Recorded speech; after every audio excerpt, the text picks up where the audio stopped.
Selamat pagi adik Bapak semuanya. Bagaimana kabar kalian hari ini? Semoga kalian dalam keadaan sehat dan tetap semangat. Kita tetap belajar jarak jauh kita sekalipun kita tidak tatap muka. Baik, kita akan melanjutkan materi kita di minggu yang lalu. Kita sudah membahas sistem dan dinamika demokrasi dan juga kita sudah klasifikasi di sana hakikat demokrasi dan makna demokrasi. Dan sekarang kita akan melihat topik kita hari ini yaitu klasifikasi demokrasi. Ini klasifikasi demokrasi, di mana ada berbagai macam bentuk daripada demokrasi itu. Pertama akan kita lihat pengklasifikasiannya yaitu berdasarkan titik berat perhatiannya. Pertama ya, berdasarkan titik berat perhatiannya. Ada itu di sana dibagi menjadi 3, yaitu demokrasi formal, yaitu suatu demokrasi yang menjunjung tinggi persamaan dalam bidang politik tanpa disertai upaya untuk mengurangi atau menghilangkan kesenjangan dalam bidang ekonomi. Yang kedua, demokrasi material, yaitu demokrasi yang dititikberatkan pada upaya menghilangkan perbedaan dalam bidang ekonomi. Yang ketiga,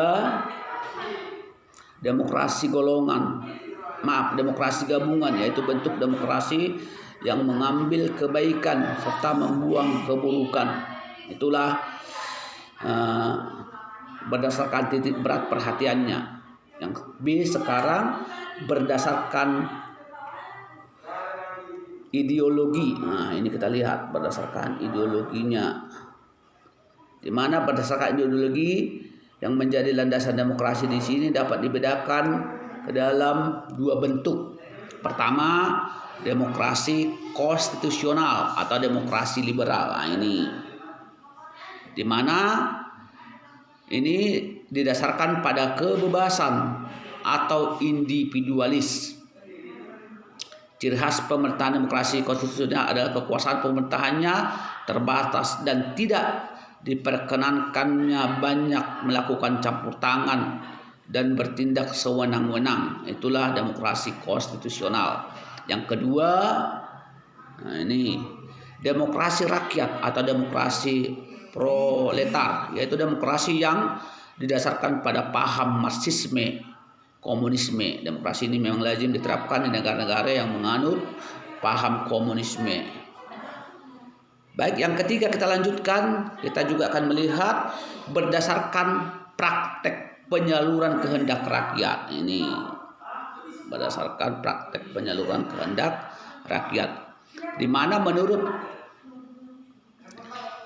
cara penyaluran kehendak rakyat, demokrasi ini dapat dibedakan ke dalam 2 bentuk. Pertama di situ demokrasi langsung, di mana demokrasi langsung mengikutsertakan setiap warga negara dalam permusyawaratan untuk menentukan kebijaksanaan umum negara atau undang-undang secara langsung. Itu berdasarkan penyaluran kehendak rakyat. Yang kedua, berdasar demokrasi tidak langsung. Nah, di mana yaitu paham demokrasi yang dilaksanakan melalui sistem perwakilan. Jadi ada perwakilannya di pemerintahan. Itulah berdasarkan proses penyaluran kehendak rakyatnya. Pertama tadi berdasarkan titik berat perhatiannya, B berdasarkan ideologi, C berdasarkan proses penyaluran kehendak rakyat. Yang ketiga sekarang kita masuki, yaitu prinsip demokrasi itu. Apa sebenarnya prinsip-prinsip demokrasi itu? Di mana prinsip-prinsip demokrasi itu pertama, menyelesaikan perselisihan dengan damai secara melembaga. Nah, ini ada perselisihan, misalnya hasil suara dengan damai, tidak boleh menggunakan kekerasan. B, menjamin diselenggaranya perubahan secara damai. Nah, ini tatanan politik secara damai. C, menyelenggarakan pergantian pimpinan secara teratur. Nah, pergantian kepemimpinan teratur, tidak perlu harus perang saudara. Tapi di Indonesia sudah diatur sekali dalam 5 tahun. Kalau dia menang kembali kita akui, dan masa jabatan presiden 2 kali. bisa menjadi 10 tahun sekali, masa aktifnya 5 tahun. Yang D, membatasi pemakaian kekerasan sampai minimum. Jangan menggunakan kekerasan kepada warga negara. E, mengakui serta menganggap wajar adanya keberagaman. Nah ini, wajar ada keberagaman. Karena keberagaman itu adalah kekayaan sebuah bangsa. F, menjamin tegaknya keadilan. Nah ini, menjamin tegaknya keadilan. Gitu. Baiklah, kita lanjut. Demokrasi juga memiliki soko guru, di mana soko guru demokrasi itu pertama kita lihat soko gurunya adalah soko guru pertama kedaulatan rakyat,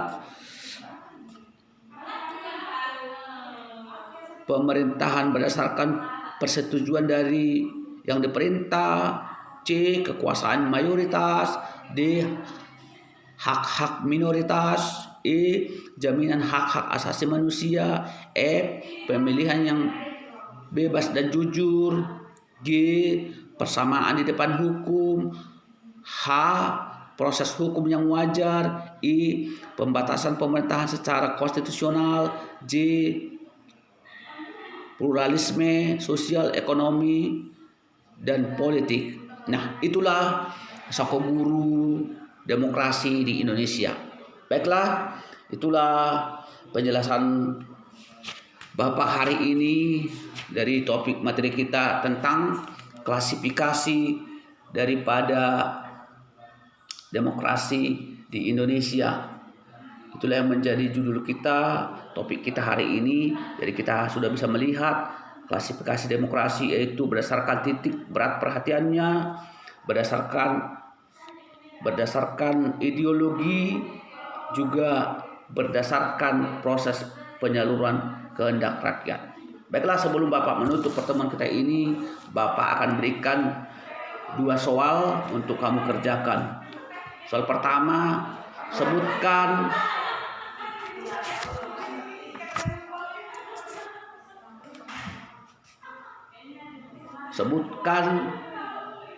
prinsip-prinsip demokrasi. Yang pertama, sebutkan prinsip-prinsip demokrasi. Yang kedua, jelaskan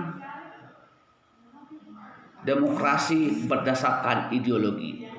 Oke, itulah menjadi tugas kamu. Nanti boleh kamu antarkan ke sekolah dan Bapak akan menilai. Sampai di sini pertemuan kita hari ini. Bapak sudahi dengan ucapan selamat pagi.